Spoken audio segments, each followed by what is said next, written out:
شروع اللہ کے نام سے جو بڑا مہربان نہایت رحم والا ہے۔ تارے کی قسم جب غائب ہونے لگے کہ تمہارے رفیق محمد صلی اللہ علیہ وآلہ وسلم نہ رستہ بھولے ہیں نہ بھٹکے اور نہ خواہش نفس سے منہ سے بات نکالتے ہیں۔ یہ قرآن تو حکم خدا ہے جو ان کی طرف بھیجا جاتا ہے، ان کو نہایت قوت والے نے سکھایا، یعنی جبرائیل طاقتور نے۔ پھر وہ پورے نظر آئے اور وہ آسمان کے اونچے کنارے میں تھے، پھر قریب ہوئے اور آگے بڑھے تو 2 کمان کے فاصلے پر یا اس سے بھی کم۔ پھر خدا نے اپنے بندے کی طرف جو بھیجا سو بھیجا۔ جو کچھ انہوں نے دیکھا ان کے دل نے اس کو جھوٹ نہ جانا۔ کیا جو کچھ وہ دیکھتے ہیں تم اس میں ان سے جھگڑتے ہو؟ اور انہوں نے اس کو ایک اور بار بھی دیکھا ہے، پرلی حد کی بیری کے پاس، اسی کے پاس رہنے کی بہشت ہے، جبکہ اس بیری پر چھا رہا تھا جو چھا رہا تھا۔ ان کی آنکھ نہ تو اور طرف مائل ہوئی اور نہ حد سے آگے بڑھی۔ انہوں نے اپنے پروردگار کی قدرت کی کتنی ہی بڑی بڑی نشانیاں دیکھیں۔ بھلا تم لوگوں نے لات اور عزا کو دیکھا اور تیسرے منات کو کہ یہ بت کہیں خدا ہو سکتے ہیں؟ مشرکو، کیا تمہارے لیے تو بیٹے اور خدا کے لیے بیٹیاں؟ یہ تقسیم تو بہت بے انصافی کی ہے۔ وہ تو صرف نام ہی نام ہیں جو تم نے اور تمہارے باپ دادا نے گھڑ لیے ہیں، خدا نے تو ان کی کوئی سند نازل نہیں کی۔ یہ لوگ محض ظن فاسد اور خواہشات نفس کے پیچھے چل رہے ہیں، حالانکہ ان کے پروردگار کی طرف سے ان کے پاس ہدایت آ چکی ہے۔ کیا جس چیز کی انسان آرزو کرتا ہے وہ اسے ضرور ملتی ہے؟ آخرت اور دنیا تو خدا ہی کے ہاتھ میں ہے، اور آسمانوں میں بہت سے فرشتے ہیں جن کی سفارش کچھ بھی فائدہ نہیں دیتی مگر اس وقت کہ خدا جس کے لیے چاہے اجازت بخشے اور سفارش پسند کرے۔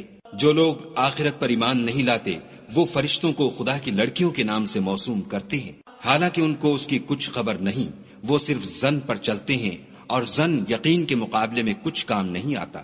تو جو ہماری یاد سے روگردانی کرے اور صرف دنیا ہی کی زندگی کا خواہاں ہو اس سے تم بھی منہ پھیر لو۔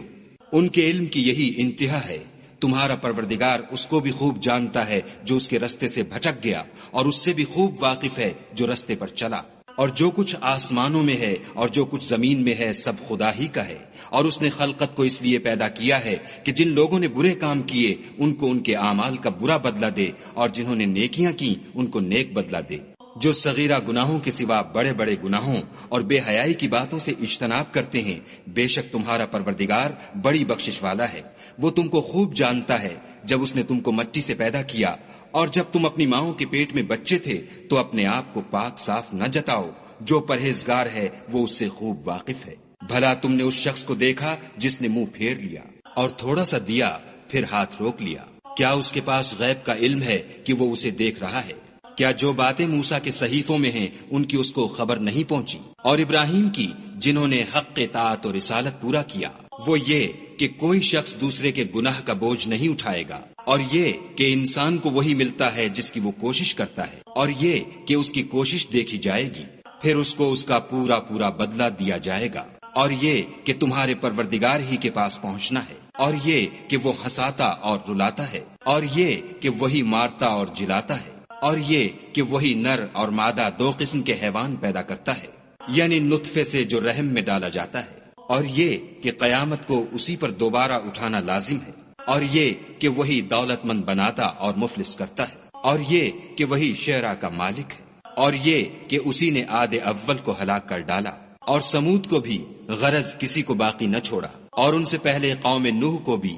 کچھ شک نہیں کہ وہ لوگ بڑے ہی ظالم اور بڑے ہی سرکش تھے، اور اسی نے الٹی ہوئی بستیوں کو دے پٹکا، پھر ان پر چھایا جو چھایا۔